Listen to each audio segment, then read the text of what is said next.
ગુજરાતમાં આગામી સમયમાં બે પેટા ચૂંટણી આવી રહી છે અને આ જ ચૂંટણીને લઈને અત્યારે હાલ ક્યાંક રાજકીય માહોલ છે એ પણ ગરમાયો છે.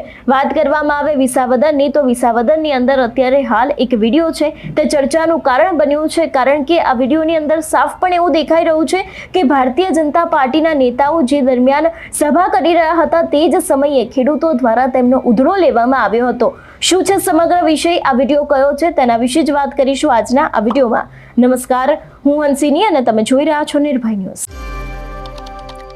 વિસાવદરના રાજકારણમાં ગરમાવો આવ્યો છે. ખાસ કરીને અત્યારે હાલ દરેક નેતાઓ છે એ લોકો પોતાનો પ્રચાર પ્રસાર કરી રહ્યા છે. આની પહેલા પણ આપણે ભારતીય જનતા પાર્ટીના એક વિડીયો વિશેની વાત કરી હતી કે જેની અંદર મત માંગવા પહોંચેલા કાર્યકર્તાઓ છે એ લોકોને એવા સવાલો પૂછવામાં આવ્યા હતા કે તે નેતાઓની પાસે અને ખાસ કરીને તે કાર્યકર્તાઓની પાસે કોઈ જ જવાબ નહોતા તે ખેડૂતોના સવાલના.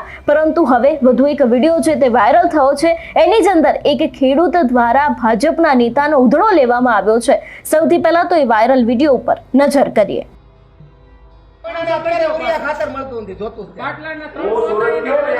રવિ સિઝનમાં કોઈને ડીએપી મળ્યું નથી, આયાતી ખાતર બધે વાવ્યા છે. અત્યારે અમારું ઉત્પાદન લેવું તમે પબ્લિક નું સાંભળો, જરા સાંભળો. તમે 6000 રૂપિયા બંધ કરી દો, સબસિડી બંધ કરી દો. પાક વીમા ચાલુ 6000 માં રાય નહીં વરસ બંધ કરી દો. 6000 માં એમાં નથી અને પાછી સબસિડી ચાલુ કરાવો. ડીએપી અત્યારે નાના માણા હોય ને, નાના ખેડૂત એને વાવવું નથી પોહાત. અને ગરીબોનો મતલબ તમે બે બાટલા આપ્યા, ખાલી બાટલાના ઓલા ઉજ્જવલામાં આપી દીધા હતા 200 રૂપિયામાં ઘરે ઘરે 1100 નો બાટલો આવે છે કે નહીં?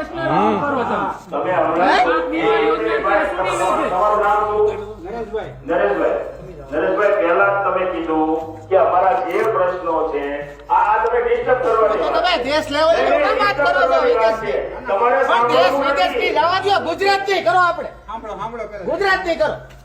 ગુજરાતની અંદર દેશ લેવલનું ગુજરાતની અંદર તમે હું ખેડૂતનો દીકરો છું, મારે અહીંયા જમીન છે તો તમને ખબર પડવી જોઈએ. તો તમે તમે ખેડૂતના દીકરા હોય ને તો તમને ખ્યાલ આવો છો.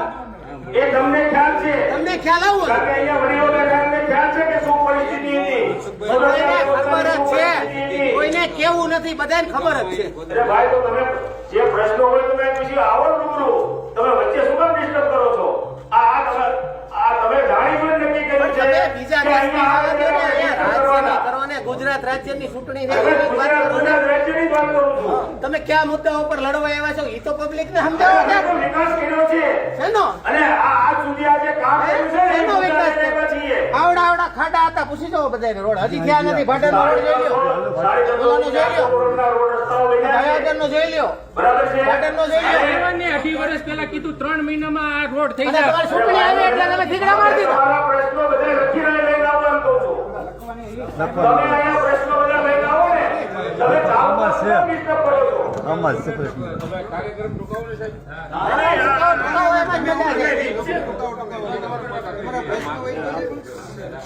ભાઈ સાંભળો, ધીરે ધીરે જે કાંઈ પ્રશ્નો હોય તમે અમને મળતા કરો. તમારા પ્રશ્નોને ના પડી કોઈ તમને સાહેબ, અમારે આ રસ્તાનો તમે કોંગ્રેસમાં તમને બહુમતીથી જીતાડ્યા, ભાજપમાં જીતાડ્યા. આ બધા કનુભાઈ બધા છે. અમારે આ રસ્તા તમે તો ઓલી કરી આવ્યા મીટિંગ કરી તઈ તમે કીધું 6 મહિનામાં અમે કરી દેવું. 6 મહિનાના બીજા સાંભળો, આ તમારો રસ્તાનો બગર સાથે ડબલ પટ્ટીનો ટેન્ડર તમારે કાપતડી સુધી નીકળી ગયું હતું. 11મી વખત ટ્રાય કરી, કોઈ ફેર્યું નહીં તો કોકના.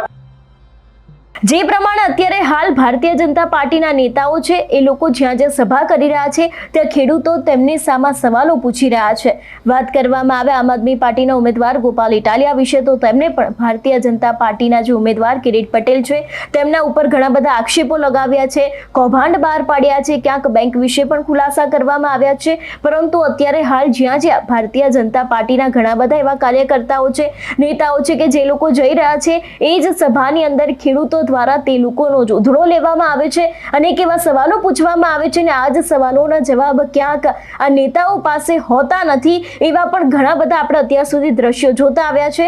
ત્યારે અત્યારે હાલ આ એક વિડીયો છે તે સોશિયલ મીડિયામાં ચર્ચાનું કારણ બન્યો છે, કારણ કે ખેડૂત દ્વારા તે નેતાનો ઉધડો લેવામાં આવે છે, તેમને સવાલ પૂછવામાં આવે છે અને એ જ સવાલનો જવાબ ભાજપના નેતા પાસે હોતો નથી. તમારું શું માનવું છે આ વિષયને લઈને અમને કમેન્ટ કરીને ચોક્કસથી જણાવજો. તેની સાથે જ અમારી ચેનલ નિર્ભય ન્યૂઝને લાઇક, શેર અને સબસ્ક્રાઇબ કરવાનું ભૂલશો નહીં. નમસ્કાર.